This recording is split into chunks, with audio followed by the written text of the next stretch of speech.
Guys, today we're going to be looking at Yeartide Apex. This is one of the 3 new weapons that arrived with Solstice this year. Now, we've already reviewed Festival Flight, and let me just say, guys, you need to get that grenade launcher. Slap on that Temporal Mod, and you will be nuking things inside of Destiny. But looking back over here at Yeartide Apex, this is a 900 round per minute lightweight solar submachine gun. Testing it right here against Coral, this SMG deals 30 damage per crit with a mag size of 41. Now, this is the lowest mag size, but of course, it can be increased with other options. But calculation-wise, this gives us a 1 mag total DPS value of 551 and a total damage of 1,230. Keep in mind, this is solely based on crit damage, so under its most optimal conditions. Now, this weapon also has the text mechanic of frame, meaning it's essentially baby Huckleberry. And it's not the first time we've seen this. Boondoggle is the exact same way, but what does make this one unique is that 1, it's solar, and 2, it's a 900 SMG. Now, let's break down the perks. Now, oddly enough, this weapon has 7 perks in its 3rd column, but only 6 in the 4th. Some of you may have gotten rolls of different weapons from Solstice and realize I can't select them. I know, guys, some buggy stuff. With that being said, though, in our 3rd column, we have Transcendent Moments, Recycled Energy, Heal Clip, Feeding Frenzy, Lone Wolf, Attrition Orbs, and Demolitionist. Now, when looking at our 3rd column perks, there are a lot of interesting options that can lead this gun in both PvE and PvP. For PvP, I think the clear winner is Lone Wolf. I like it, guys. It gives your weapon 6 aim assists, 16 AE, 0.85 times ADS speed, with increased benefits as long as no allies are within 15 meters. So you're still getting benefits, you just get more benefits when no one is near you. Now, inside of PvE, there are a couple choices, though, that jump out. Heal Clip is always a good one. You want to talk about the perk I rely on most in day 1 scenarios? It's Heal Clip, man. Even by itself, even without even taking advantage of things like Ember Benevolence, Heal Clip is just so good. But if you are taking advantage of Ember Benevolence, you're able to give yourself cure ×2 and your allies cure ×1. You also receive some ability energy just as long as you're on solar and you have allies around you to heal. Next, we have Demolitionist. Now, Demolitionist is great as it's tied to our grenade stat now. You see, if you have a grenade build, then your time with Demo is only going to make it better. You're going to be giving yourself back a good chunk of grenade, and it's going to be tied to getting kills with Demolitionist, but also that grenade stats. Now, 70 grenades is equal to Demolitionist before Edge of Fates. So being able to get your grenade stat higher will then net you even more nade energy. We also have Attrition Orbs, which is a great perk on this gun. It provides plenty of benefits with spawning an orb about halfway through the magazine, and orbs in the modern sandbox do a lot of work, especially now that font mods are actually viable. Pretty much every one of my builds takes advantage of font mods. Now, on this gun, it takes 24 bullets to proc the Attrition Orb, and that's out of a 41 base magazine. Now, this number does change based on your mag size, so keeping your mag count low is actually ideal for running this perk. Now, orbs are great when paired with boot mods, invigoration, inversion, recuperation, better already, etc. These orbs net you more ability energy and healing just simply for shooting the gun. Even on prismatic subclasses, Facet of Purpose can provide damage resist on certain supers, like Woven Mail on Strand supers, or Void Overshields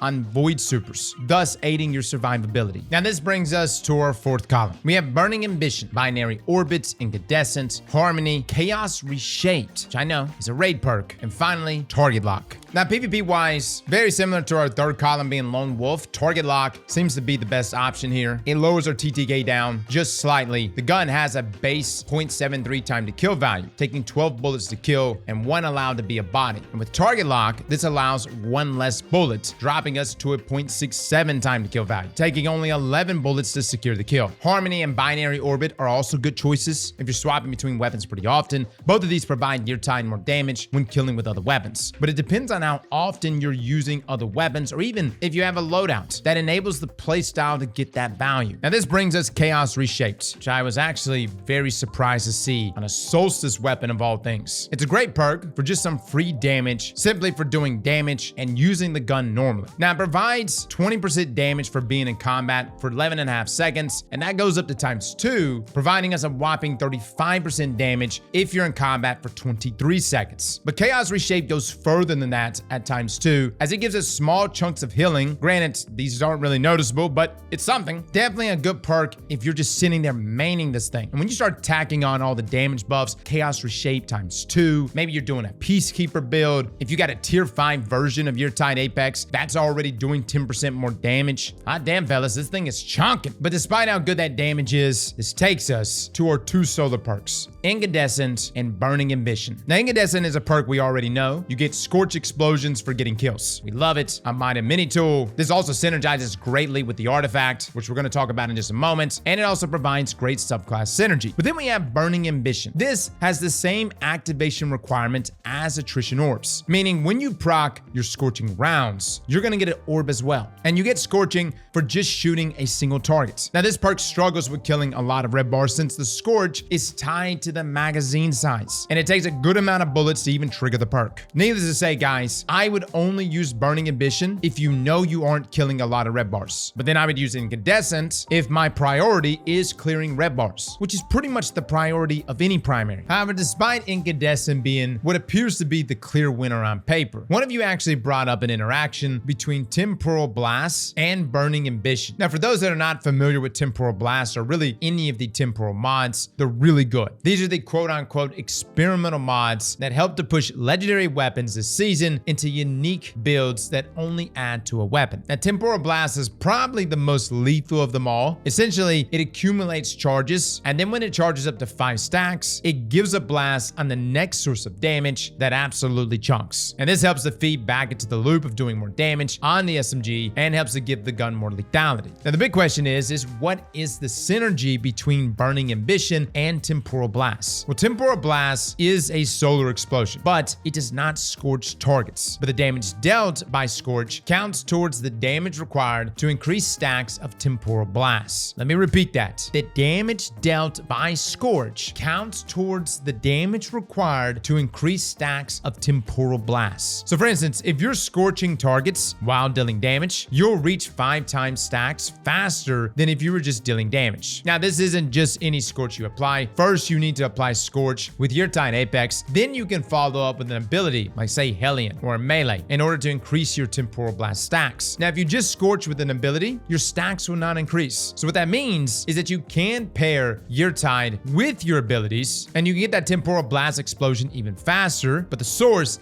needs to come from the SMG first. And since the ignitions deal so much damage, it essentially guarantees you going up to 5 stacks. Now, both Incandescent and Burning Ambition can feed Temporal Blast, depending on what you're fighting, and you can leverage either one of them. But there's definitely a world where you can use Temporal Blast on single targets with Burning Ambition, which greatly boosts our damage here. So TLDR, guys, Incandescent, great for ad clear, and for the most part, I would probably still choose it in most content against red bar enemies. But when we start talking like mythic difficulty, meteor targets, heavy hitters, and I'm needing a way to really boost my single target damage, then Burning Ambition Temporal Blast is a deadly combination. Now, could you utilize your other temporal mods? You could. There's some pretty good ones here. You've got Temporal Adapter, which boosts things like stability and handling, as well as reload speed. You got Temporal Armaments, which gives bonus damage to Vex and Cabal. This is actually a flat 15% buff and 17% when enhanced. And there's also some ones that apply more to PvP. But again, for me, whenever I look at Burning Ambition, I immediately see Temporal Blast as the obvious pairing. And I highly urge you guys to definitely give it a go. Now, this takes us to origin traits that are present here on Yeartide Apex. We've got Dreamwork, which is the Solstice specific origin trait. It reads once per reload, assist or assisted final blows, partially refills the weapon from reserves, and increases reload speed for a short duration. And bows receive faster draw time. Now, this isn't a bad trait, but if you aren't playing with allies, you get pretty much no benefit for it. But I personally love it in team content. Getting that extra reload and ammo loaded into your magazine is fantastic. The only issue I found is that it conflicts with things like Attrition and Burning Ambition, because those things are tied to your mag size. So just keep that in mind, guys. Now, our other origin trait is Text Balance Stock. This gives us reload, handling, range, and some hip fire and precision. Now, the reload here is pretty noticeable, as it gives us 20 reload and 10% quicker reload duration multiplier. What this means is that this gun reloads insanely quickly, as long as you activate the origin trait. And the activation of the origin trait is only 4 hip fire shots, making it a lot easier to activate and feels great to use in neutral, especially for solo players. So again, I know some of you may be looking at Text Balance Stock, you may be thinking that's a PvP origin trait. Think again, fellas, it's fantastic in PvE. Now, this brings us to the synergies that I wanted to go over, most notably with the artifact mods. We've got Fever and Chill being one of the best ones here. Getting Radiant for 10 seconds for hitting headshots is fantastic for Yeartide, as it just nets us more damage. Now, this is based on your mag size as well, but should take about 11 precision hits to give you Radiance. Then there's also some builds you can make on Solar subclasses as well that this SMG can enable. Ember of Searing makes it so that scorch kills create fire sprites. This makes it so that running Burning Ambition or Incandescent can create fire sprites, which provides 12.5% grenade ability energy. On top of that, refresh threads from the artifact will give even more ability energy based on these pickups. You can also run Elemental Overdrive, which gives you 10% more damage on your Yeartide Apex just for picking up those fire sprites. We've got Radiant Shrapnel, which states that defeating a scorched target or while you have Radiant will then cause Radiant Shrapnel to fly out, giving us some extra AoE damage. Now, sometimes the Shrapnel likes to do its own thing, but it doesn't hurt to have it, especially with the near constant Radiant we should be getting. Now, in terms of exotics, in my opinion, Peacekeepers is probably the best one that stands out. You can get up to 100% or double damage on your SMG just for shooting targets. Each stack of Peacekeeper giving us 5% more damage, and this can stack up to 20 times. Now, it depends on the combatant that you're hitting, but typically this can be gained just by killing a couple of ads or shooting a major. And this gives Yeartide Apex an insane damage boost on top of the other benefits highlighted like constant radiance and pickups providing even more damage. Tack that on with the Temporal Mods, guys, and you're cooking. Now, considering the tier 5 version of these weapons is what we're going to be going for, in my opinion, this is the PvE Godroll. Third column, Hill Clip, Attrition Orbs, Demolitionist. Fourth column, Incandescent, Burning Ambition, Chaos Reshaped. I think all around, guys, if you can land that roll with something that boosts that reload in that magazine column, slap on some Temporal Mods, and this thing is going to carry you. Keep in mind, the tier 5 variant is going to be doing more damage in comparison to its counterparts. So you're going to be getting 10% more damage for free on top of what the SMG is putting out at base. Again, don't overlook that Burning Ambition Temporal Blast combination. Now, PvP, I actually spent a lot of time with this thing. I've got a Lone Wolf target lock roll, and this one's not even a max range roll, but no lie, guys, it was shredding. I was amazed just how good this SMG feels. It's so stable. Despite it being a 900 round per minute SMG, I just felt like it was extremely manageable. And this is something that I feel applies to both controller users and mouse and keyboard users. Now, with a high range roll, you're going to be reaching somewhere around 21 meters, which is pretty good. Keep in mind, it's a lightweight frame SMG, so it may not be the best in comparison to, say, Shiora in the range department, but Shiora is a precision, which naturally just has more range. Even then, though, it's not that far behind Shiora. And in my opinion, I just feel like 900s, especially lightweights, are just so good when it comes to dueling. And that's just because they're a bullet hose of a weapon. You're just peppering them to death. So as much as this weapon is an absolute monster for PvE, in my opinion, it's equally a monster inside of PvP. You lock down a high range roll with the Lone Wolf target lock. I think this one right here, guys, is going to serve you well. So that's it, fellas. That is our review for Yeartide Apex. Let me know in the comments below what you think. Fellas and ladies, thank you all for coming and watching. And as always, slap that like button like your mama told you right.